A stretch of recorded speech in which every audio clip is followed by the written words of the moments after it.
So the next thing I want to talk about is the improvements to the color handling of HDMI 1.3. This breaks up into two basic areas. One is the deep color capability that I already discussed briefly. I'll go into a little bit more detail on that.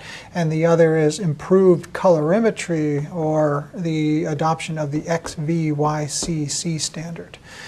A very common way of describing the color that can be rendered, or colors in general, is on a diagram called a CIE, chromaticity diagram.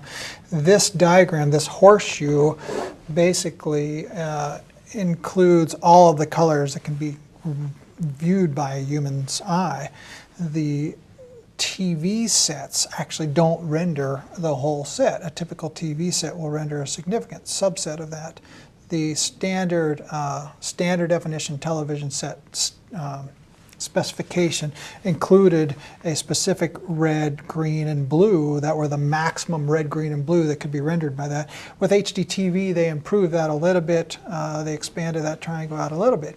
But for the most part, it's still constrained within a significant subset. A good set of colors there. There's nobody's complaining about significant color problems on television sets, but nonetheless, obviously the display technology has improved significantly since the original standard definition and even HDTV standards were established, to the point that now display technologies can render colors outside of that range.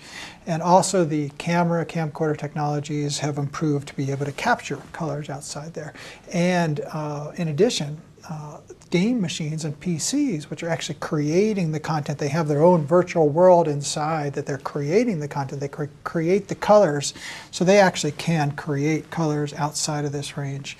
For all those reasons, we want to accommodate the broader color spaces that those devices or those advances can take advantage of. So HDMI has adopted an IEC standard called XVYCC, which allows the descriptions of color outside of this triangle. Previously, the HDTV standards were restricted strictly to that triangle, RGB triangle. But with XVYCC, now you can effectively represent any color in this whole range. Well beyond actually the human visible horseshoe that's shown there.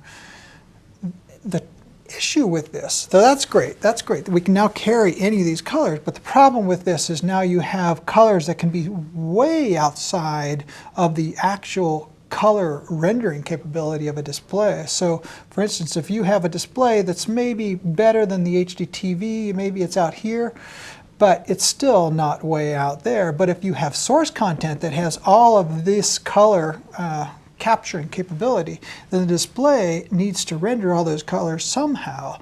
And if it just, for instance, clipped them all to the closest color that it could possibly render, then all of these colors outside there would basically clip to the same color.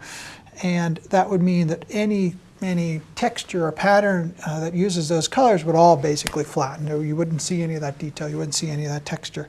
So instead of just clipping to one, the displays will instead typically map that onto a compressed part here. So you'll basically see some non-linear behavior there. So that compression from the source gamut, which includes all of the colors that might possibly be in the source, to the actual displays gamut, even if it's an enhanced displays gamut, there's going to be some gamut mapping.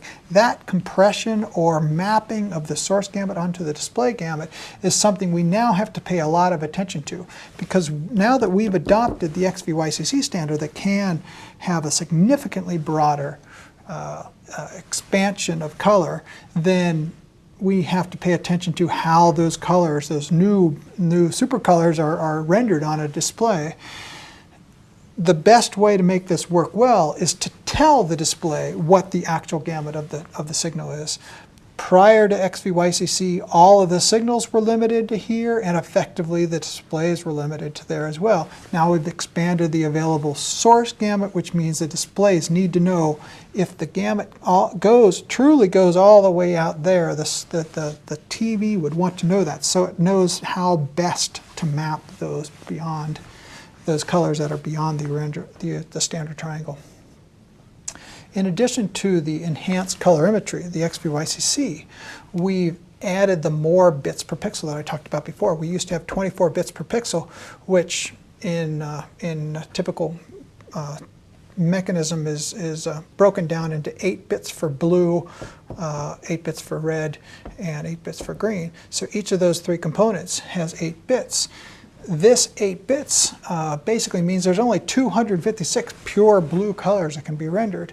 If you're looking at a scene of video that was captured from a film like a movie film, then that scene of may have a light blue sky pattern which goes from a very light blue to a very, very light blue.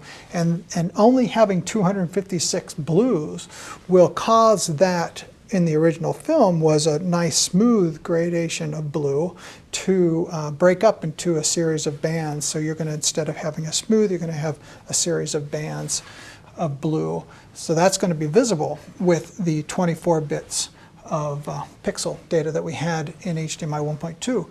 With HDMI 1.3, that 24 bits has now gone to 30, 36, and even as much as 48 bits. We expect the 48 bits to be used mostly just in professional or industrial applications, but 36 bits is looking to be very common. So that 36 bits per pixel basically means instead of 8 bits for blue, we now have 12 bits for blue. Instead of 256 values of blue that we could have, we now have 2,000. So that gives us significantly more steps that can be rendered in that light blue to light blue sequence. So for the color improvements on HDMI, we've improved not only the range of colors that can be improved, but also basically the number of steps within that range that can be rendered.